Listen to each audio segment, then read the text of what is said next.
우리가 믿는 예수님은 믿음의 주가 되십니다. 히브리서 12장 2절의 말씀 보면 믿음의 주요 온전케 하신 예수를 바라보자, 이런 말씀이 나와요. 여기에서 믿음의 주, 바로 믿음의 모델이 누구냐? 예수라는 거예요.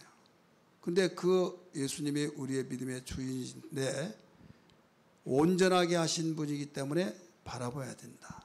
사람은 누구를 자주 만나고 무슨 말을 듣느냐에 따라서 가랑비에 옷 젖듯이 처음에는 그분이지 뭐 나는 내 주관이 있고 하는데도 안 들은 것만 못한, 젖어온다 이거죠. 그래서 다행으로 좋은 소리, 복된 소리, 유익된 소리는 복이 되지만은 안 좋은 소리, 듣지 말아야 할 소리들을 들으면 그게 어느 날 놔두면서 튀쳐나온다 이거죠. 그래서 우리의 믿음의 주가 되신 예수 그리스도를 바라봐야 된다, 이렇게 히브리 기자는 가르치고 있습니다. 오늘 우리는 무엇보다도 예수를 바라보고 오직 믿음의 사람이 되어야 될 줄 믿습니다. 믿음의 사람을 우리가 어떻게 설명할 수 있느냐? 성경은 수없이 여기에 대해서 가르쳐 줬어요. 특별히 히브리서 11장은 믿음의 장이라 이렇게 말을 하잖아요. 믿음의 장. 그래서 아브라함 이전부터 이 아벨에 대해서 그 믿음으로 아벨은 나오잖아요. 믿음으로 에녹은, 오늘 우리는 히브리서 11장 6절 말씀을 너무나 잘 알죠. 믿음이 없이는 기쁘시게 못하나니 하면서 너무 잘 아는 말씀이지만은 이 내용이 누구의 믿음을 설명하면서 했느냐? 그래서 5절 6절에 보면 5절에 믿음으로 에녹은 이렇게 나와요. 그래서 믿음으로 에녹은에서 에녹의 믿음을 설명하면서 6절이 나오는 것입니다. 에녹은 이 땅에서 죽음을 보지 않고 올림을 받았다, 옮기심을 받아서 다시 볼 수가 없었다. 이렇게 옮겨지기 전에 하나님을 기쁘시게 한 자라는 증거를 받았다. 5절에서 그렇게 가르쳐 주었습니다.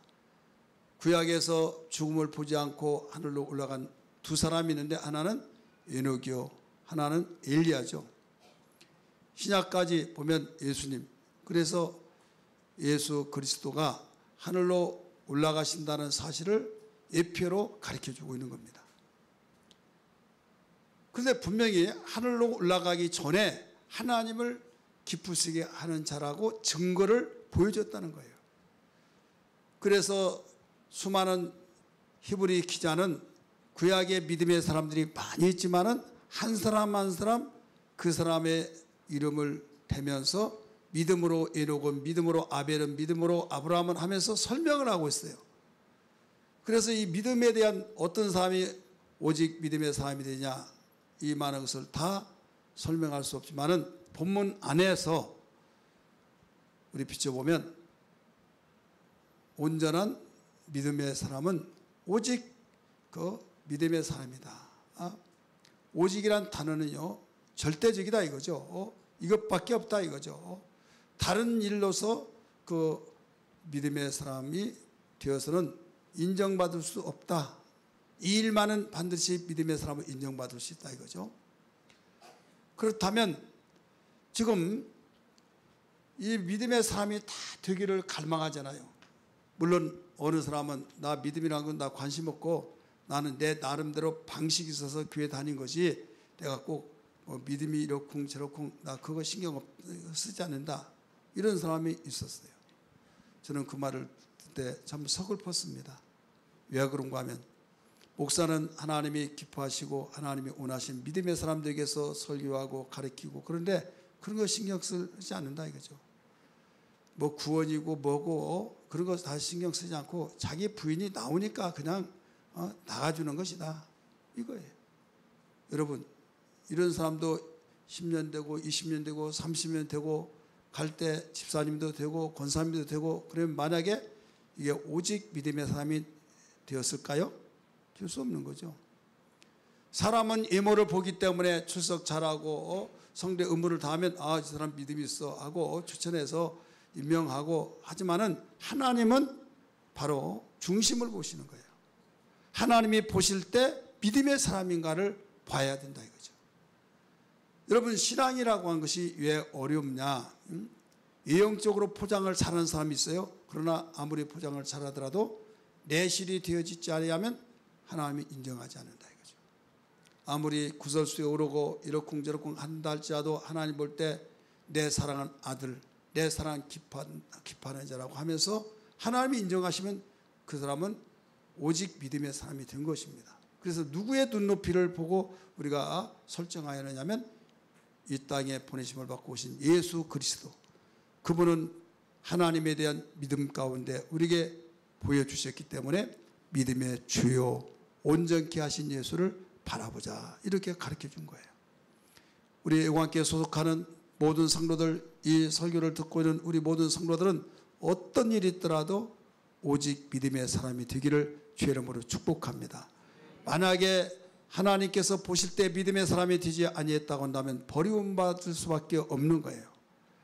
고린도전서 13장 5절의 말씀 보면 우리가 믿음의 사람이 믿음이 있는가 없는가를 보면서 버리운 자가 될 수도 있고 아니면 하나님께로부터 합당하게 기판 자가 될 수도 있다는 거예요. 우리 앞에는 나오지 않습니다. 고린도후서 13장 5절 말씀 봅니다. 고린도후서예요. 고린도후서 13장 5절 먼저 찾으신 분들이 읽습니다. 시작.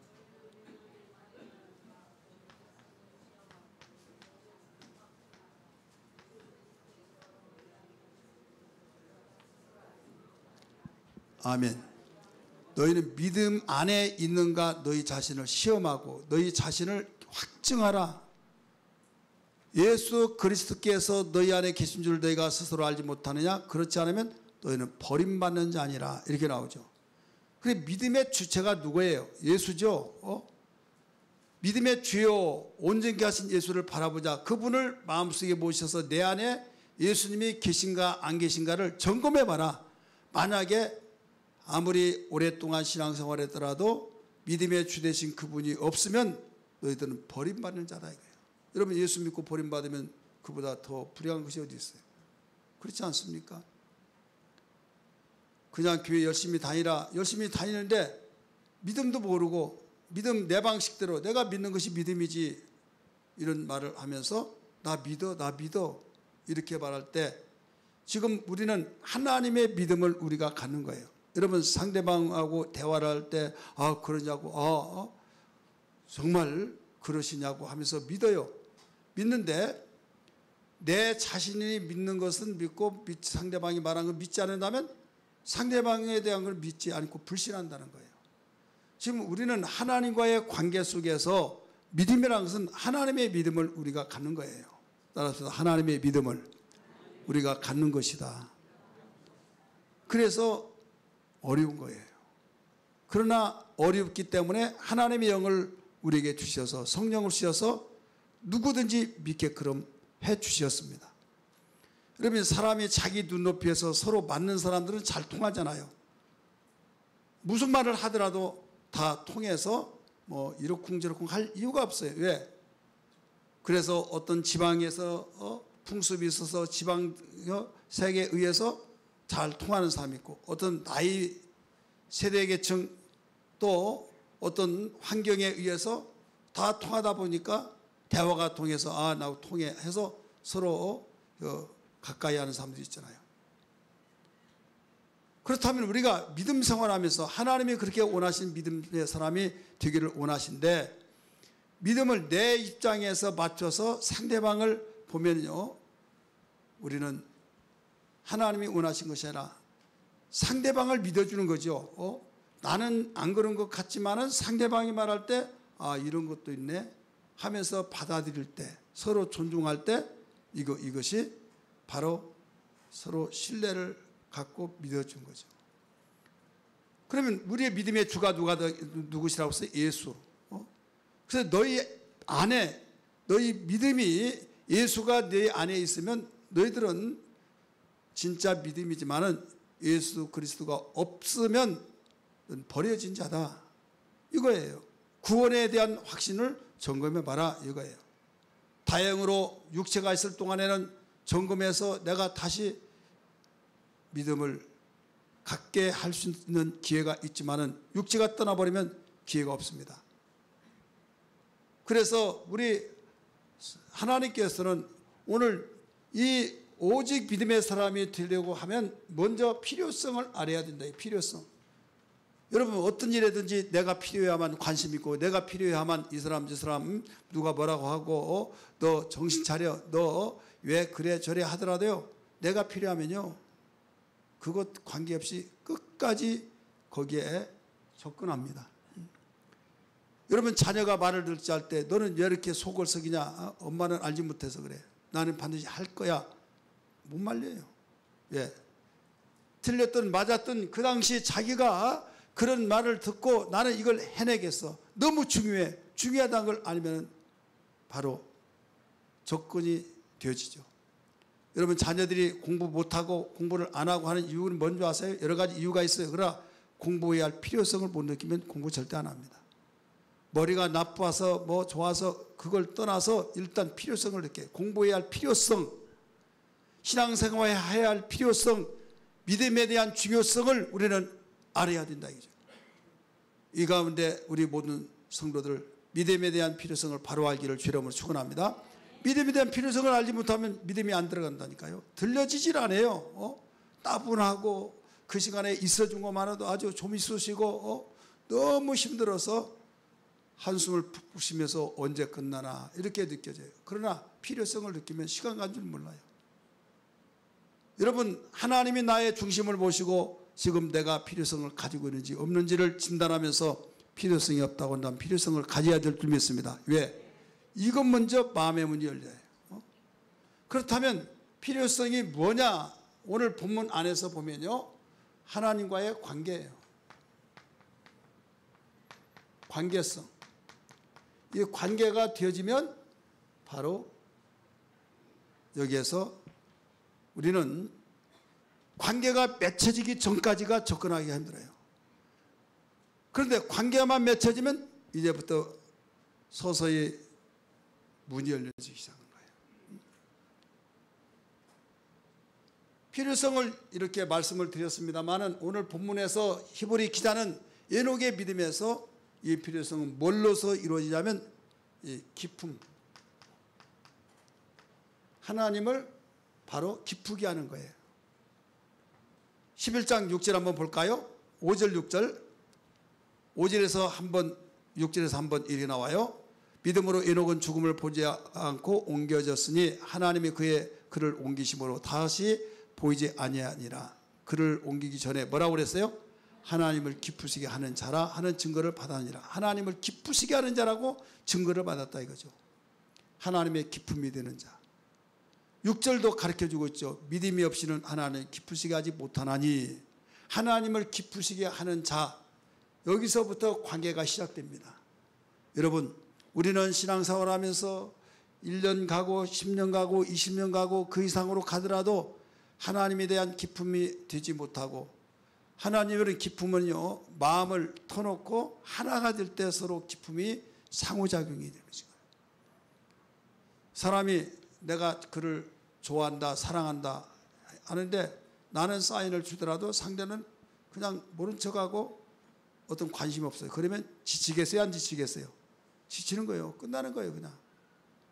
그런데 관심이 하나가 되어지고 그 관심 속에서 모아지면서 서로 주거니 받거니 할 때 뭐가 통해요. 통할 때 거기에서 관계가 형성된 거예요. 남녀가 그런 관계가 형성될 때 나중에는 우리 결혼합시다 라고 한 거기까지 돼요.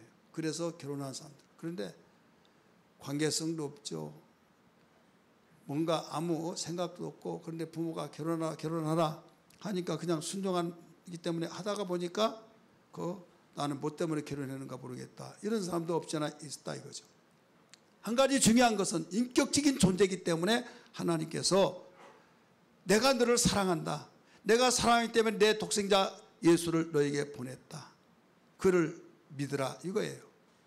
그럴 때 나를 사랑하시다니 하나님이 그래서 관심을 갖고 중요성을 가지면서 여기에서 기뻐한 거죠.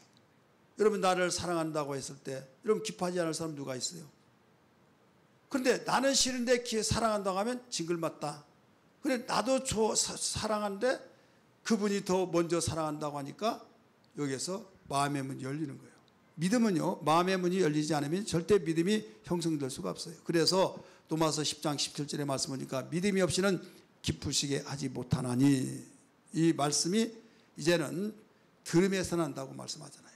따라서 합시다. 믿음은 들음에서 나며, 수많은 소리를 듣습니다. 자동차 소리도 듣죠, 새 소리도 듣죠, 물소리도 듣죠, 지금 비 소리도 듣죠. 근데 그런 소리를 아무리 열심히 들을지라도 믿음과는 관계가 없어요. 하나님이 찾으신 그 믿음은 당신의 아들의 입에서 증거된 말을 들을 때에 믿음이 생기는 거예요. 믿으시길 바랍니다. 믿음은 들음에서 나며, 그래서 듣는 것이 얼마나 중요한지 몰라요. 믿음이 나에게 얻어지기까지는 듣지 아니하고 믿음을 얻을 자는 아무도 없다. 그래서 나는 믿으려고 하는데 왜 나는 이렇게 된대? 그러면 점검할 수 있어요. 역학주 산다는 말이 있잖아요. 전해준 자가 없다. 그러면 나는 들으려고 하는데 알려준 사람이 없다. 그러면 거기 보내줘야겠죠. 그래서 보냄을 받지 않는 자가 어떻게 전하리요? 전파하는 자가 없는데 어떻게 들으리요? 듣지 못한 자가 어떻게 믿으리요? 이런 순서대로 가르쳐주고 있잖아요. 그래서 많은 사람에게 믿음을 통해서 구원받고, 믿음을 통해서 하나님 기쁘시게 하고, 믿음을 통해서 오직 믿음의 사람 되기 위해서 전해주라는 거죠. 예수님이 하늘로 올라가시면서 뭐라고 했습니까? 너희는 내가 분반 모든 걸 가르쳐 지키게 하고, 이런 말씀이 나오잖아요. 가르쳐 지키게 하고. 가르칠 때 듣지 않습니까? 들을 때 이렇구나. 내 마음은 이런데 하나님 마음은 이러시구나. 내 뜻은 이런데 하나님 뜻은 이렇구나. 내 의지는 이것인데 하나님 의지는 이것이구나. 지금 상대방하고 말할 때 상대방은 이런 생각을 가지네, 나는 그런 생각을 가지지 않는데 또 그 말을 듣고 보니 일리가 있네 하면서 들을 때 뭔가 나의 마음하고 비교가 된다 이거죠. 근데 한 가지, 충돌이 되느냐 합치가 되느냐. 충돌이 될 때, 여기에서 사람과 사람 사이에 대화할 때 충돌이 되면요, 다툼이 일어날 수도 있고 그냥 인연을 끊고 그냥 안녕하세요 인사 정도 하고 그냥 그렇게 생활할 수밖에 없어요. 근데 같이 사는 식구들이 여러분 그렇게 살면 생지옥과 같죠. 한 지붕 안에서 여러분 한 가족의 구성원이 그렇게 된다면 얼마나 불행할까요? 이왕에 사는 거 한마음 한뜻 되어지고 하나가 되어져서 산다는 것은 행복으로 가는 초석인 걸 믿기 바랍니다. 이왕에 우리가 신앙생활하면서 여러분 정말 하나님의 뜻이고 뭐고 다 관심 없어 그렇게 신앙생활 하면 얼마나 여러분 불행한지 몰라요. 교회가 나는 도살장에 끌려가는 것 같다. 물론 이 자리에 계신 분은 그런 사람이 없기 때문에 마음 놓고 이야기하겠지만요, 그런 사람이 저쪽 어떤 교회는 있더라니까요. 여러분 우리는 그런 신앙을 가질 때 얼마나 힘들겠습니까? 우리가 주님 사랑하고 좋아서 설교 시간이 기다려지고 들려지고 깨달아져서 그렇구나 할 때 아멘 아멘 하고 내가 그 뜻대로 행하지 못하고 순종하지 못했으면 주여 주여 하면서 회개하는 심정으로 그렇게 되어질 때 여러분 이것이 내 마음에 젖어들어서 그것이 나의 믿음이 싹 타오르기 시작한 걸 믿기 바랍니다. 잘못한 걸 잘못했다고 주여로 회개하는 고백하는 그 가슴을 가지고 내가 생각하고 있는 것을 하나님께서 그렇게 생각하시네, 하나님이 이렇게 내 마음 알아주시네 하면서 하나가 되어지죠. 얼마나 기쁘겠습니까? 사랑하는 연인이 여러분 대화를 하다 보니까 대화 건수마다 모두 충돌이 된다면 여러분 얼마나 오래 가겠습니까? 그런데 대화하다 보니까 너무나 맞는 것이 많다 이거죠. 그럴 때는 이제 점수를 하나씩 더 주다가 보면 나중에 누가 프로포즈 하더라도 그렇게 합시다 해서 결혼이 성립이 되고 그렇지 않겠습니까? 여러분 신앙생활이라는 것은 호세아 2장의 말씀 보면 2장 19절 하나님이 우리에게 장가들고 장가들리니 이런 말이 나와요. 따라서 합시다. 여호와께서 우리에게 장가들며 장가들리니 결혼한다는 거예요. 그래서 결혼 이야기, 사랑하는 이야기, 서로 신뢰하는 이야기가 나오지 않을 수가 없는 거예요. 왜? 우리가 그렇게 해서 서로 신뢰를 쌓아가고 믿음이 돈독해질 때 어려운 역경도 힘을 합해서 이겨내지 않습니까? 그런데도 불구하고 하나님을 섬긴다고 하면서도 오직 믿음의 사람이 되지 못하고 그냥 어려울 때는 주여 도와주세요 하다가 내가 조금 어느 정도 정말 여유만만하면 하나님을 보고 나는 관심 없어, 나 하고 싶은 것이 있어, 나는 내 나름대로 교회 생활하고 믿음 생활하는 거야 라고 할 때, 여러분 상대방이 그런 식으로 있다고 한다면 상대방이 그걸 알아차리고 느껴졌을 때 어떤 생각을 갖겠냐는 얘기죠. 하나님은 우리에게 이렇게 기뻐하신 것을 원하셔서 에녹의 그 믿음이 그가 하늘로 올라가기 전에 하나님을 기쁘시게 하는 자라는 증거를 받았다라고 가르쳐주고 있지 않습니까? 그렇다면 여기에서 우리 모든 신앙은 따라서 합시다. 믿음으로 구원받고, 믿음으로 의롭다함을 얻고, 믿음으로 죄사함 받고, 믿음으로 아브라함의 자손이 되고, 믿음으로 아브라함의 복을 받고, 믿음으로 하나님의 자녀라고 일컬어서 상속을 받게 된다 이거죠. 그래서 믿지 아니하고는 우리의 신앙이 성립될 수가 없어요. 믿지 아니하고는 하나님을 기쁘시게 할 수가 없고, 여러분 서로 기쁨을 주고 서로 사랑을 주고받을 때 그 기쁨이 내 기쁨이 되고 내 기쁨이 상대방 기쁨이 되듯이 하나님이 기뻐하시면 그 기쁨이 나에게 되돌아온 겁니다. 믿으시길 바랍니다. 가정에서 부모가 기뻐할 때 자녀가 기쁘고, 자녀가 기쁠 때 부모가 기쁘고, 여러분 그것이 같이 공유가 되듯이 예수 믿으면서 하나님이 원하신 믿음의 사람이 아닌다고 한다면 우리는 신앙의 행복을 찾을 수가 없는 거예요. 우리 모두 다 함께 신앙생활의 행복자가 되기를 주의 이름으로 축원합니다. 그러면 갈라디아 2장 6절 말씀 보면 어떤 말씀이 나오냐면 우리 한번 볼까요? 믿음으로 의롭다함을 얻는다고 가르쳐 주었어요. 한번 같이 읽습니다. 시작. 사람이 의롭게 되는 것은 율법의 행위로 말미암은 것이 아니요 오직 예수 그리스도를 믿음으로 말미암은 줄 알미. 우리도 그리스도 예수를 믿나니. 자, 율법에서 나온 것이 아니라고 그랬죠. 율법에서 나온 것이 아니라 오직 믿음으로 되어진다고 그랬어요. 로마서 3장 26절에서 28절까지 보면 의롭다함을 얻는 것이 바로 예수를 믿음으로 의롭다함을 얻는다는 거예요.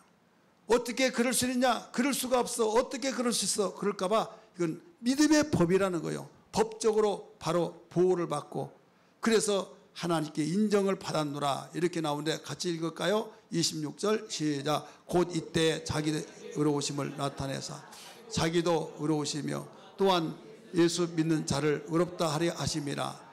그런즉 자랑할 때가 어디 있을 수 있느냐? 있을 수 없느니라. 무슨 법으로냐? 행위로냐? 아니라 뭐라고 그랬어요? 믿음의 법으로니라. 믿음의 법으로 의롭다함을 얻었다는 거예요. 그래서 인정을 하노라 가르쳐 주셨잖아요. 그러므로 사람이 의롭다함을 얻는 것을 율법의 행위에 있지 않고 믿음으로 드리는지를 우리가 인정하노라. 이단들 또 율법주의자들은 행위를 통해서 의로워진다고 말합니다. 믿으면 뭔가 노력이 들어가지 않고 믿는 데는 좀 싱거운 것 같고, 그래도 피땀을 흘리면서 노력의 대가가 들어가야 내가 마음이 시원하고 내가 이 정도 했으니까 천국 갈 거야, 이런 생각들이 우리에게 많이 작용되고 있지 않습니까? 그래서 내가 봉사도 열심히 하고 열심히 신앙생활 행위를 통해서 나타나면 내가 구원받은 걸로 알고, 또 나는 거기에서 굉장히 믿음 난 좋다라고 생각한데, 여기서 내가 옛날보다 그렇게 열심을 하지 못했다 그러면 지금 천국 갈 수 있어요? 그러면 글쎄요, 저는 자신이 없어요, 이렇게 말하는 거예요. 그러니까 은전주의의 그 내용은 내가 믿음으로 구원받는 것이 아니라 행위로 구원받는다고 한 것이 거기에 색깔이 있는 거예요. 그럼 믿음은 행위는 필요 없냐? 행위가 필요했어요. 구원받기 위해서 행한 것이 아니라 구원받았기 때문에 하나님의 자녀가 되기 위해서가 아니라 하나님의 자녀가 되었기 때문에 감사해서 여러분 우리가 행위가 필요한 걸 믿기 바랍니다. 할렐루야. 그런데 많은 사람들은 믿음으로 하지 않고 여기서 행위로서 구원받으려고 하니까 문제가 있다 이거예요. 여러분 하나님과의 관계성이 얼마나 중요하냐? 마태복음 7장 21절 여러분 앞에는 보이지 않겠지만 성경 보실 분은 보세요. 거기 보면 그날에 주여 주여 하는 자마다 다 천국에 들어간 것이 아니라 아버지의 뜻대로 행하는 자라야 들어간다. 이렇게 나와요. 그날에 주여 주여 하는 자. 이때 무슨 말씀을 그렇게 말씀하십니까? 내가 주의 이름으로 선지자노도 하고 주의 이름으로 귀신도 쫓고 주의 이름으로 권능을 행했는데 어찌 나를 모른다고 하시나이까? 그때 23절에 불법을 행한 자야 내게서 떠나라. 여러분 귀신을 쫓고 선지자노도 하고 능력도 행했는데 왜 모른다고 하시나이까? 이때 나는 내일 도무지 알지 못한다. 도무지 알지 못한다. 불법을 행한 자들아 라고 했잖아요. 여기서 하나님이신 분이 전지하신 분이 모른다고 할 때 이해가 안 되죠. 이해가 안 되다가 보니까 난해로 여기에 성경 해석하는 분들이 신학자의 난해예요. 그래도 아는 것이 모른다고 그냥 그래 그렇게 말씀을 했을 뿐이지 알지 못하면 어떻게 하나님이 되냐 이렇게 말해요. 자, 알지 못한다고 그랬어요. 그날에 내가 교회 다니면서 능력도 행하고 귀신도 쫓고 선지자는데 모른다고 하니까 여기서 진짜 몰랐다. 우리 손 한번 들어봅시다. 진짜 몰랐다. 아니 알기는 알았다. 예, 알기는 알았다. 왜 알아요? 우리 성경 부득불 찾아봐야겠네요. 자, 마태복음 7장 21절. 여러분이 지금 내 생각으로 곁들이니까 모른다는 거예요. 안다 이렇게 생각하는 거예요. 그래서 이성이 거기서 보니까 그렇게 나오는 거예요. 자, 읽습니다. 21절 시작.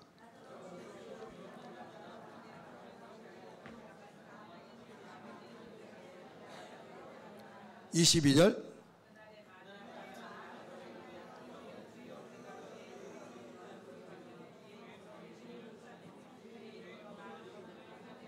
23절 그때에 내가 그들에게 밝히 말하되 내가 너희를 도무지 알지 못하니 불법을 행한 자들아 내게서 떠나가라 하니라. 자, 도무지 안다고 그랬어요? 모른다고 그랬어요? 모른다고 그랬죠. 모른다고 하는 분 손들어라 했더니 없어요. 그럼 안다고 한 분들은 대표해서 손을 들었습니까? 여러분 지금 모든 걸 주사위를 던진 거예요. 이게 맞을까? 이게 맞을까? 성경에 모른다면 모르는 걸로 믿어야 해요. 따라합시다. 모른다. 몰라요. 주님 말씀하셨잖아요. 진리가 되신 주님인데. 그래도 알지 얘 모른다고 할까? 여러분 여기서 안다는 말을 알아요. 안다. 관계가 맺혀지지 않은 건 모르는 거예요. 여기서는. 관계가 없는 사람은. 믿음의 관계가 형성되지 못하는 사람은 모르는 거다니까요. 요한복음 5장 24절에 뭐라고 가르쳤습니까? 믿어야 구원받는다고 가르쳐주는 거예요. 내가 진실로 너에게 이르노니 내 말을 듣고 나 보내신 이를 믿는 자는 영생을 얻었고 현재 완료입니다. 심판에 이르지 아니하나니 심판 죽어서 받죠. 심판에 이르지 아니하니 미래형입니다. 사망에서 생명을 옮겼느니라. 과거 완료형입니다. 현재 미래 과거 다 믿음으로 얻어졌다 이거죠. 믿으시길 바랍니다. 그런데 문제는 똑같은 요한이 사도 요한복음을 기록했는데 여기서는 믿음에 대해서 가르치는데 믿음이 어떤 것이냐를 자세하게 설명해 준 것이 요한복음 17장 3절이에요.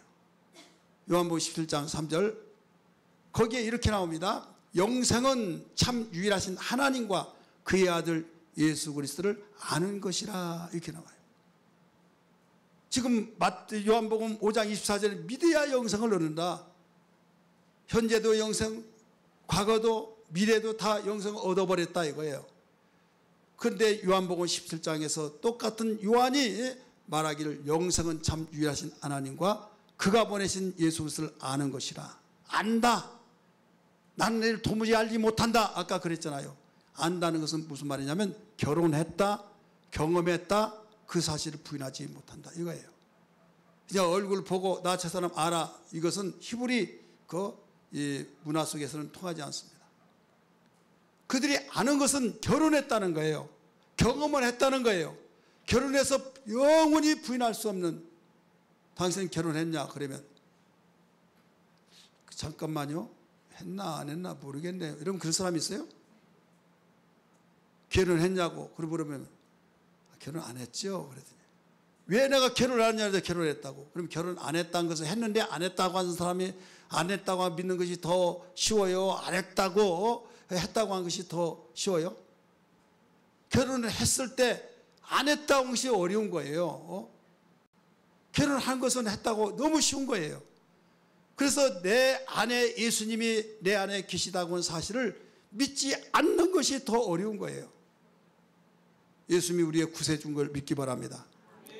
그래서 여기에서 귀신을 쫓고 능력을 행하고 선지자도 하고 선지자는 것이 뭡니까? 하나님이 이렇게 말씀하셨다고 하면서 말하는 이단들 선지자는 얼마나 많이 합니까? 그걸로 통하지 않는다는 거예요. 경험하는 그 믿음, 부인할 수 없는 그 믿음. 그래서 경험하는 믿음이 없기 때문에 도무지 알지 못한다 이거예요. 관계가 형성되지 않았기 때문에. 여러분 수많은 사람이 이웃집 아저씨를 알아요. 아무개 하더라도 아느냐? 우리 한국 정서는 다 안다고 그래요. 하지만은 호적에 의해서 내 아들이 아니면 아는 것이 아니다 이거죠. 관계. 여러분 하나님께서 우리를 믿음 있는 자를 기록하기를 생명책에 기록된다고 했잖아요. 귀신을 쫓을 때 불고 떠날 때 뭐라고 했습니까? 누가복음에서 너 귀신이 항복한 걸로 보고 좋아하지 말고 기뻐하지 말고 너 이름이 하늘 생명책에 기록된 것을 기뻐하라 하신 말씀 기억하시면 아멘 하십시다. 이때 기록이 되기 때문에 이때는 너는 내 아들이다 이거예요. 하나님과 관계가 형성됐다 이거죠. 여러분 아무리 못생겼다 할지라도 내 아들은 기뻐하는 자고 사랑하는 자예요. 내 아버지가 바로 나를 기뻐하고 있고 내가 하는 행위를 보고 너무 기뻐서 이뻐서 내가 너 때문에 산다 너 때문에 산다 이렇게 말하고 있지 않습니까? 이게 오직 믿음의 사람이란 걸 알아야 될 줄 믿기 바랍니다. 다른 사람이 믿음의 사람이라고 한 것은 그냥 고맙다고 말하지만은 우리는 내 자신의 믿음이 오직 믿음의 사람인가는 관계성이 형성되는지 물과 성령으로 거듭나서 주님이 내 안에 계시고 내 안에 계신 것이 왜 이렇게 어려운가 알다가도 모르겠다 하지 않고 나는 아무리 부정할래 부정할 수 없고 주님이 내 안에 계시다는 걸 확실히 아는 그 가운데 우리가 관계성이 이루어진 거예요. 이 사람은 오직 믿음의 사람인 걸 믿기 바랍니다. 여러분 나를 점검하십시오. 두 번째는 뭐냐면 이제는 확신입니다. 확신.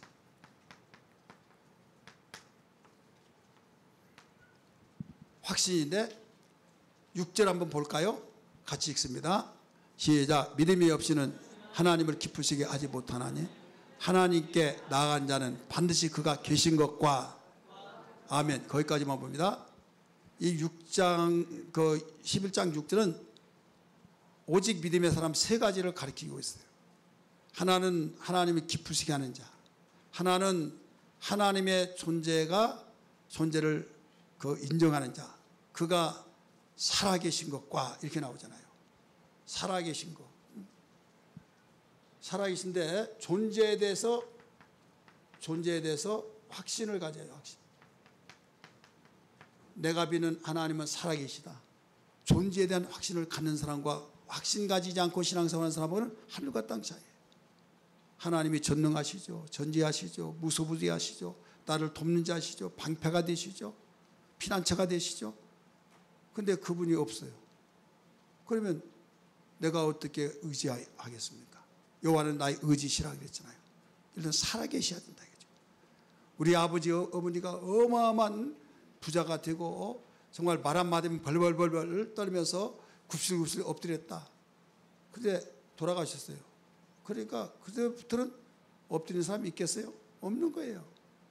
내가 믿는 하나님이 살아계시다고 하는 존재 자체를 우리는 확신 있게 고백할 줄 아는 그 믿음이 필요하다 이거죠. 믿으시길 바랍니다. 근데 한 가지, 내가 존재를 인정해야 할 하나님의 영이시기 때문에 볼 수가 없어요. 우리는 육체는 보이는 곳에 치우치고 보이는 곳에 대해서 관심 있고 보이는 곳에 대해서 그러냐고 막 그런 생각 속에서 삶을 살고 있지만은 하나님이 우리에게 요구하시는 그 믿음은 내가 살아있다. 내가 살아있다 이거죠. 그래서 마태복음 16장 16절에 베드로에게 축복한 것은 주는 그리스도시요 살아계신 하나님의 아들이라고 살아계신 주님의 아들이라는 사실을 여기서 고백한 거예요. 그래서 주님이 기뻐하신 거예요. 그래서 축복하신 거예요. 여러분 교회 생활을 하면서도 믿음이 있다고 하면서도 하나님이 글쎄 계신가 안 게 모르겠어. 어떨 때는 계신 것 같고 어떨 때는 계시지 않은 것 같고 나도 헷갈려. 이런 사람이 없지 않아 있더라 이거죠. 우리 옆에 분에게 집사님은 안 그렇죠? 한번 물어보세요. 기분 좋을 때는 계시고 기분 좋지 않을 때는 계시기는 어디 계셔? 이러면 오직 여러분 믿음의 사람이 아니다니까요. 에녹의 믿음은 그냥 하늘로 올라가겠어요? 하나님의 기뻐하심을 입은 자라는 증거를 받았다. 그러면서 이어서 6절까지 반드시 그가 살아계신 것과 반드시란 말이 뭔 말이에요? 절대적으로 살아계신 분이다. 한치의 어떤 의심 없이 살아계신 존재를 인정한다 이거예요. 따라서 합시다. 존재를 인정한다. 오른손 불끈 쥐고 하나님은 살아계시다. 시작. 하나님은 살아계시다. 하나님은 살아계시다. 하나님은 살아계시다. 할렐루야. 여러분 살아계신 하나님을 믿으시면 아멘 하십시다. 그래서 다윗이 그렇게 어렵고 힘들었지만은요, 그런 살아계신 하나님의 존재를 가지고 기도할 때 확실하게 뜨겁게 기도했던 거예요.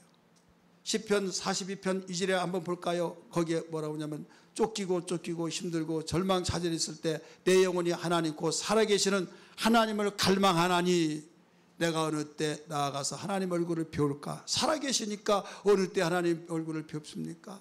하고 갈망을 한 거예요. 갈망한 그 마음속에 주님이 찾아주셔서 응답하신 걸 믿기 바랍니다. 사랑하는 성도들, 우리는 이 세상에 살아가기가 너무 힘들고 감이 갈수록 더 힘들어진 이때에 살아계신 하나님의 존재를 여러분 의심치 말고 믿는 그 사람에게는 어려운 일을 당할 때 기도할 수 있다는 걸 믿기 바랍니다. 존재 자체를 부정한 사람이, 살아계신 하나님 존재를 부정한 사람이 어떻게 기도하겠습니까? 살아계시니까 여러분 기도해야겠다 하면서 마음이 기도로 기울어지고 의지로 기울어지고 절망에서 소망을 갖게 되어지고 믿기 바랍니다. 이제 또 하나는 사역에 대한 확신을 가져요. 사역. 우리 하나님이 불꽃 같은 눈동자를 다 지켜보시고 감찰하시고 계신다. 처지 입장을 다 보고 계신다. 이걸 알으셔야만 됩니다. 솔로몬이, 나이 어린 솔로몬이 왕이 되었을 때 다윗은 성전 건축이라고 하는 대명제 속에서 모든 걸 다 준비하고 잘 해야 할 텐데 그런 염려가 아니 들 수 없죠. 그래서 아들에게 유언을 남기다시피 말한 것이 있어요. 이때 하나님은 너를 관찰하시는 분이시다. 그걸 잊어버리지 마라. 이런 유언을 해요. 역대합니다. 역대하 28장 9절 같이 읽을까요? 시작. 내 아들 솔로몬아, 너는 내 아버지 하나님을 알고 온전한 마음과 깊은 뜻으로 섬길지다. 여호와께서는 모든 뭐라고 그랬어요? 마음을 감찰하사 모든 의도를 아시나니 네가 만일 그를 찾으면 만날 것이요 만일 네가 그를 버리면 그가 너를 영원히 버리시리라. 그러니까 네 마음을 감찰한다. 모든 것을 다 하시고 마음까지 감찰하신 분이기 때문에 네가 어려울 때일수록 하나님 찾아야 된다. 하나님 버리면 하나님 너 버린다. 이걸 가르쳐 준 거예요. 사역적으로 하나님이 어떤 자를 일하시느냐, 당신을 찾는 자에게 일하신 걸 믿기 바랍니다. 이스라엘 나라가 둘로 분단되었을 때 남쪽 나라를 유다, 북쪽 나라를 이스라엘이라고 그래요. 근데 북쪽 나라에 바아사라는 왕이 있어요. 남쪽 나라 그 당시에 3대 왕인 아사가 있었어요. 근데 아사가 북쪽에 바아사가 침략을 했을 때 막 어마어마한 첨단 무기, 어마어마한 군사를 이걸 가지고 밀고 왔을 때 넋을 잃어버리겠어요. 절망했어요. 이때 하나님께 기도합니다. 하나님께 기도했을 때 하나님께서 그를 다 몰아내고 이기게 하셨어요. 이제는 됐다 했더니 느닷없이 구사라고 하는 그 나라가 또 침략해요. 그럴 때 하나님을 의지하고 하나님을 의지하면서 엊그제도 얼마 전에도 그 북쪽에 바하사가 쳐들어왔을 때 이겼는데 하나님 그때 하나님이 지금도 하나님이시죠 하면서 간절히 기도했어요. 또 이겨냈어요. 어마어마한 그 100만 군대라고 할 정도로 그렇게 어마어마한 숫자를 다 하나님이 다 물리쳐버렸어요. 그 다음에 아람이 또 쳐들어와요. 그러면 두 번까지 그런 체험이 있으니까 어떻게 하겠어요? 아람아 와라 와라 하면서 우리 하나님이 계신다 해야지 않아요? 근데 아람 왕 앞에 우리가 어떻게 하면 되겠습니까? 하니까 조공바치라고 할 때만 그 아람 왕을 의지하고 아람의 말을 듣고 하나님을 의지하지 않았다 이렇게 나와요. 이때 하나님께서 하나니라고 하는 선견자를 통해서 일러줍니다. 내가 아람 왕을 의지하고 하나님 의지하지 아니하므로 내가 하나님이 감찰하신 가운데 이제부터 전쟁이 있으리라 하면서 그 핵심만 우리 본다면 역대하 16장 9절 말씀 같이 읽을까요? 시작. 여호와의 눈은 온 땅을 두루 감찰하사 전심으로 자기에게 향하는 자들을 위하여 능력을 베푸시라니 이 일은 왕이 망령되게 행하였은즉 이후로는 왕에게 전쟁이 있으리라 하매 그 7절 8절에는 제가 방금 이야기했던 그 내용이 다 기록되어 있어요. 바사도 물리쳤고 또 구사도 물리쳤고 근데 아람은 의지하고 의지해야 할 하나님을 등지고 아람 왕을 의지했습니까? 그러면서 왕은 이 일에 대해서 아람 왕을 의지하는 일에서 왕이 망령되게 행했다. 온전한 믿음 오직 믿음의 사람이 되지 않았기 때문에 망령되게 행해서 이후부터는 왕에게 전쟁이 있을 것입니다 라고 선포한 거예요. 여러분 우리에게 무슨 교훈을 주고 무슨 말씀을 해주십니까? 우리는 크고 작은 것은 우리 입장에서 보아서 그렇지 하나님이 누구냐 이거 천지를 창조하신 분이고 지금도 계시고 영원토록 계시고 과거 현재 미래까지 동일하신 하나님인 걸 믿으시면 아멘 하십시다. 그래서 당신을 의지한 자는 밀어주시고 의지하지 않은 자는 버린다 이거예요. 그렇기 때문에 온 땅을 두루 감찰하신 하나님이 전심으로 자기를 향한 자에게는 능력을 베푸시지만 그렇지 않은 자는 내가 외면하겠다 이거예요. 온전한 믿음이 되는 사람 곧 오직 믿음의 사람만이 하나님을 두려워하고 하나님의 눈을 보고 오직 사역적인 면에서 확신을 가지고 나갈 수 있다는 걸 믿기 바랍니다. 그래서 우리는 어떤 일이 있더라도 세상에 가면 갈수록 힘들고 살아가기가 힘들다고 너무나 잘 알고 말하고 있잖아요. 이때 보이는 것이 없다, 절망한다, 가능성이 없다. 이건 우리의 육의 눈으로 볼 때 이 시대를 읽어볼 때 그렇게 말을 합니다. 틀렸다는 것이 아니에요. 그러나 우리에게는 소망이 있다 이거예요. 따라합시다. 우리에게는 소망이 있다. 왜 소망이 있습니까? 믿음의 주 되신 주님이 계시고 하나님이 계시고 천지를 창조하신 분이 계셔서 우리를 감찰하시면서 당신을 향해서 찾고 있는 자에게 밀어주시고 이끌으시고 돌봐주시고 여러분 다윗이 어려운 일이 없어서 대승했고 여러분 성공했습니까? 아니에요. 그 수많은 어려움이 있었지만은 하나님은 감찰하신 분이시다. 나의 모든 상황을 아시고 계시기에 내가 주님을 더 바라리라 하면서 주님을 바라보는 그 유명한 고백 있잖아요. 시편 18편 2절의 말씀 보면 여호와는 나의 산성이시오 피난처시오 바위시오 요새시오 나의 힘이시오 하면서 고백했던 것이 거기만 나온 것이 아니에요. 계속적으로 나옵니다. 그래서 어려움을 다 이겨냈던 거예요. 할렐루야. 하나님이 그를 믿음의 사람을 보시고 사역을 통해서 일해 주셨던 걸 믿기 바랍니다. 다윗만 독점하는 것이 아니라 오늘날 우리도 그 하나님을 믿고 의지하고 우리가 하나님 앞에 다갔을 때 믿음의 사람이 되어질 때 하나님은 어려움 속에서도 일해 주신 것을 믿으시길 바랍니다. 주 하나님 독생자 예수 날 위하여 오시었네. 내 모든 죄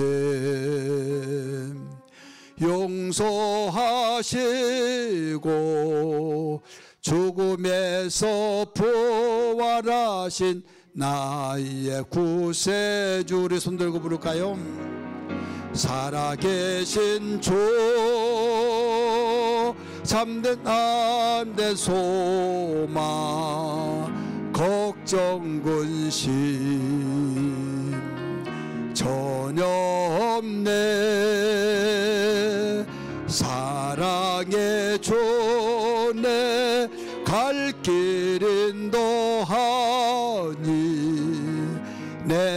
모든 삶의 기쁨 늘 충만한 살아계신 주, 살아계신 주, 나의 참된 소망, 걱정 근심 전혀 없네. 사랑의 주, 내 갈 길은 도하니 내 모든 삶의 기쁨 늘 충만하네. 육신을 주는 자는 육신의 일을, 영을 주는 자는 영의 일을 생각하나니 육신의 생각은 사망이요 영의 생각은 생명과 평안이라 라고 가르쳐 주셨어요. 우리는 누구하고 접촉하고 누구하고 가까이 만나서 무슨 말을 듣느냐에 따라서 그 영향을 받는다는 것을 부인할 사람이 하나도 없을 거예요. 우리는 하나님의 자녀이기 때문에, 하나님의 약속을 받았기 때문에 하나님과 관계를 맺고 정말 하나님과의 우리는 교제가 이루어져야 해요. 그 교제가 뭡니까? 말씀 듣고 기도하는 것이 교제예요. 말씀을 들었을 때 나에게 하신 말씀이고, 내가 그 말씀에 의해서 순종하지 못하고 내 마음도 나갔으면 주님 용서해 주옵소서. 내가 건방지게, 내가 교만하고 내 생각이 틀리다고 하나님 말씀을 저버렸던 것을 용서하여 주옵소서. 하나님은 말씀 한마디로 천지를 지으시고 영원히 변치 않은 진리의 말씀을 가지고 선포하시는데, 내 생각에 맞지 않다고 그래서 내가 외면하고 저버렸던 나의 모습을 불쌍히 여기달라고 회개하는 심정으로 기도해야 될 줄 믿습니다. 그러면서 아무리 현실이 그렇게 되어져서 안 될 것 같지만은 하나님은 살아계시고 하나님은 분명히 우리에게 상급을 주신다고 말씀하셨으니 주님 일하여 주옵소서. 하나님이 일해 주신 데는 능하지 못한 게 없는 걸 믿습니다. 우리 기도하면서 나가야 될 줄 믿습니다. 그래서 어려우면 어려울 때일수록 주님을 만날 수 있는 기회가 바로 자주 있어야만 됩니다. 왜? 그래야만 그분의 영향을 받으니까. 그리고 우리는 어떤 가운데서도 하나님과의 친밀감이 여러분 우리에게 소홀히 돼서는 아니 됩니다. 하나님과의 친밀감이 깊어가고 더 깊어갈 때 우리 믿음이 부도나지 않습니다. 하나님과 믿음이 깨지면 여러분 믿음이 부도가 난 거예요. 일반적인 경제적인 부도 속에서는 통곡하고 잠을 이루지 못하고 애통이 이기면서 숨을 내쉬면서 바싹바싹 말라가고 입이 타들어가고 있지만은, 믿음이 부도나는 사람이 그냥 아무런 가책도 없고 아무리 어떤 대책도 없고 아무리 우리의 생각을 하려고 할지라도 그 반응이 없다고 한다면 이거 문제가 크지 않느냐 이거죠. 오직 믿음으로 살아야 된다라고 가르쳐줬던 그 말씀대로 피하면 믿음이 부도난 걸, 최고의 부도난 걸 알아야 될 줄 믿기 바랍니다. 오늘 그러므로 주여 내 생애 속에서 믿음의 부도는 절대 일어나지 않게 하여 주시고, 생활 속에 어려움이 있고 여러 가지 정말로 말 못한 형들에게 난 문제가 있다 할지라도 믿음의 부도만이 해결되면, 믿음의 부도만이 나지 않으면 다시 회복할 줄 믿습니다. 이것이 성경이 우리에게 가르쳐준 말씀인 걸 믿기 바랍니다. 할렐루야. 마지막 세 번째로 믿음의 필요성이 뭐냐? 축복받는 절대적인 비밀, 절대적인 원리입니다. 절대적 원리가 되기 때문에 믿음이 그렇게 중요한 거예요. 따라서 축복받는 절대적 원리다. 6절의 말씀 보니까 자기를 찾는 이에게 상 주심을 믿어야 할지니라. 이 말씀이 상이 뭡니까? 공짜로 주는 거예요. 잘했다고 칭찬받고. 믿음 있는 자에게 상을 주신다. 믿음 있는 자에게 여러분 축복하시는 놀라운 역사. 그래서 우리에게 믿음의 필요성이 그렇습니다. 축복받는 절대적인 원리다. 원리는요, 과거나 지금이나 앞으로도 불변의 원칙 속에서 여러분 바뀌어지지 않습니다. 어린아이가 사용하더라도, 어른이 사용하더라도, 과거 사람이 사용하더라도, 미래 사람이 사용하더라도 어디에서 사용하든 똑같이 나타나는 것이 원리예요. 믿기 바랍니다. 복받기를 원하시면 아멘 하십시다. 그렇다면 믿음의 원리를 가지고 오직 믿음의 사람이 되어지면 여기에 복을 받게 되어 있다는 것을 우리 의심치 않고 믿으시기를 바랍니다. 마태복음 15장 28절의 말씀 보면 가난한 여인이 있습니다. 그 여인이 귀신 들려서 딸이 죽고 불에도 막 넘어지고 여기저기 돌아다니면서 의학으로 해결하려고 했지만 해결할 수가 없었어요.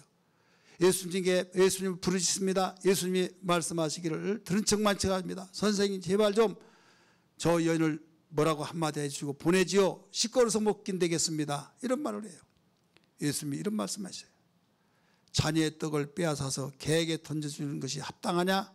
물어본 거예요. 자녀가 떡을 줬더니 맛있게 먹습니다. 너무 맛있게 먹는데 빼앗아가지고 개에게 던져준 사람이 있느냐 이거예요. 여러분 입장을 바꿔놓고 생각하고, 여러분 자녀에게 주니 맛있는데 그걸 뺏어가지고 개에게 던진 사람이 있어요? 개 안 키워봐서 몰라요? 있겠느냐고요? 없어요.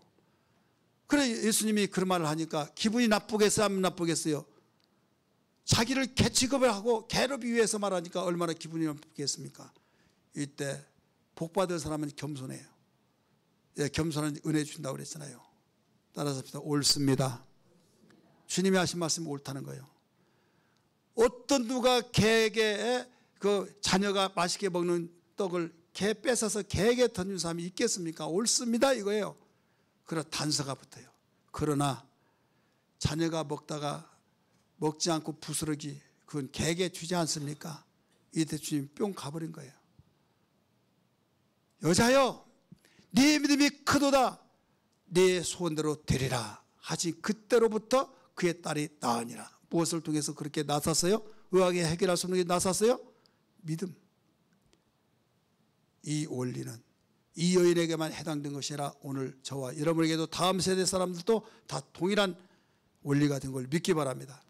그래서 오직 믿음으로 해요. 오직 믿음의 사람이 되어야만 됩니다. 주님 믿음이 부도나지 않게 하여 주옵소서. 우리 아리아 될 줄 믿기 바랍니다.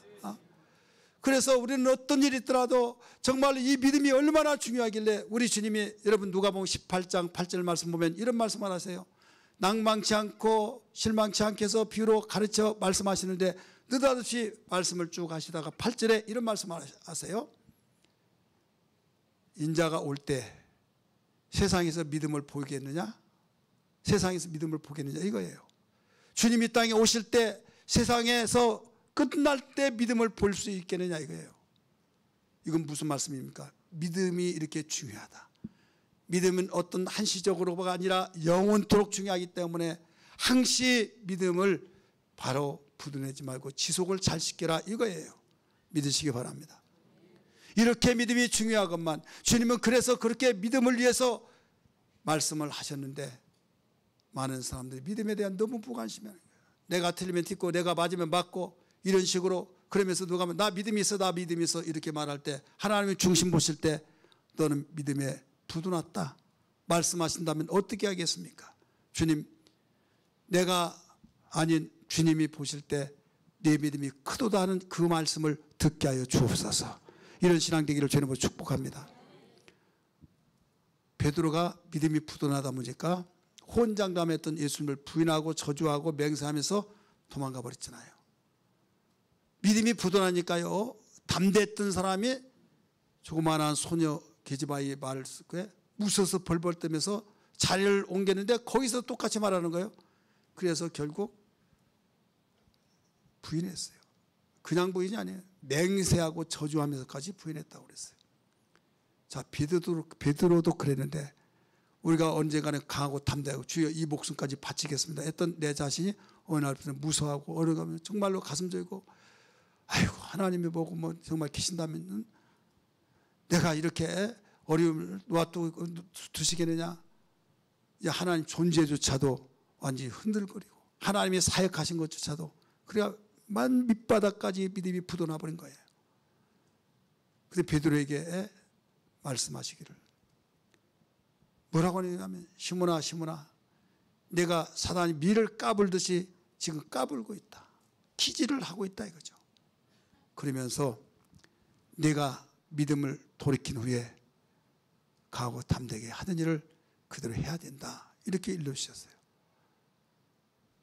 누가복음 22장 32절을 한번 볼까요? 누가복음 22장 32절 다 같이 봅니다. 시작. 그러나 내가 너를 위하여 네 믿음이 떨어지지 않기를 기도하노니 너는 돌이킨 후에 네 형제를 굳게 하라. 자, 예수님은 오실 때까지 바로 믿음을 보이겠느냐라고 말씀했잖아요. 내가 너를 위해 네 믿음이 떨어지지 않게 해서 기도하고 있다. 자, 믿음이 중요하니까 그래요, 안 그래요? 중요하니까. 이렇게 중요하기 때문에 내가 올 때 믿음을 보이겠느냐라고 말씀하셨고, 네가 믿음이 지금 떨어졌다고 생각하는데 너 믿음 다시 찾을 수 있다. 왜? 내가 이를 위해서 너를 위해서 기도하고 있기 때문이다. 그래서 베드로는 저주하고 맹세하면까지 예수를 부정하고 믿음이 부도났지만은 다시 일어난 거예요. 사랑하는 성도들이요, 여러분에게 오직 믿음이 부도나지 않게 해서 보좌 우편에서 지금 기도하고 있는 걸 믿기 바랍니다. 내 이 믿음이 연약하지만 주님 나를 위해서 내 믿음이 떨어지지 않게 해서 기도하셨다는 사실을 깨달았습니다. 그러므로 믿음이 부유한 신앙이 되게 하여 주옵소서. 실상은 내가 부유하다고 서문학교의 성도들에게 말씀했던 것처럼 우리는 모든 사람이 뭐라고 한다 할지라도 주님이 믿음이 크다, 내가 부유하다 하면 게임 끝난 거예요. 어떻게 끝나요? 승리자가 된다 이거죠. 여러분, 세상에 우리의 것을 도둑질해가고 우리가 가지고 있는 그 부유한 것들을 다 빼앗기고, 왜? 세상이 워낙 나보다 더 강한 자들이 있잖아요. 뒤진 자가 있으면 나는 자 있고, 나는 자가 있으면 더 강한 자가 있어서 집어삼킨 자가 있어서 그렇게 먹지 않고 뭐고 얻어지고, 명예도 얻어놨습니다. 또 부도 누려놨습니다. 이모저모 명을 다 가졌는데 이게 다 날아가 버렸어요. 없어졌어요. 왜 그런 줄 아십니까? 나보다 더 강한 자가 이모저모 다양한 방법을 통해서 가져가 버렸다 이거죠. 이걸 어떻게 하겠어요? 어떻게 하겠느냐 이거죠. 법적으로 나가더라도 그들이 어떤 이 증거가 판사 앞에 1순위잖아요. 그러니까 다 그런 건 아닌데 어떤 변호사는 여기서 증거를 조작해가지고 만들어내서라도 밀어붙여서 그 죄인이 의인되고 의인이 죄인 되어버리는 오늘날 이 시대가 되었다 이거죠. 하나님 앞에는 안 통한다는 걸 알아야 될 줄 믿기 바랍니다. 세상을 이길 힘이 없어요. 세상을 거서 올라가면 마귀의 권세, 마귀의 권세 이겨낼 수가 없어요. 이때 주님은 말씀하십니다. 요한일서 5장 우리 말씀 한번 볼까요? 4절에 요한일서 5장 4절 같이 읽습니다. 시작. 무릇 하나님께로부터 난 자마다 세상을 이기느니라. 세상을 이기는 승리는 이것이니 우리의 믿음이라. 뭐가 이긴다고 그랬습니까? 우리의 믿음이다 이거예요. 세상을 이겨낼 어떤 누구도 없어요. 그 나라의 통치권 자가 최고이기 때문에 그 미움받으면 다 재산도 물수 명예도 모든 걸 다 해서 다 추락해버린 이 시대. 그러나 세상을 이기는 승리가 있다. 뭐냐? 그게 믿음이다 이거예요. 따라서 오직 믿음. 그럼 믿음을 우리는 관리 잘하고 부도나지 않게 해야겠습니까? 안 해야겠습니까? 해야겠죠. 오늘 어떤 일이 있더라도 우리 승리는 우리에게 주신 믿음이란 걸 기억하면서 주여 이 시대가 살아가기 힘든 이때일수록 더 믿음의 승리자가 되게 하여 주옵소서. 믿음만이 세상을 이길 수 있다는 걸 알았습니다. 이런 고백된 기도 되기를 주의 이름으로 축복합니다.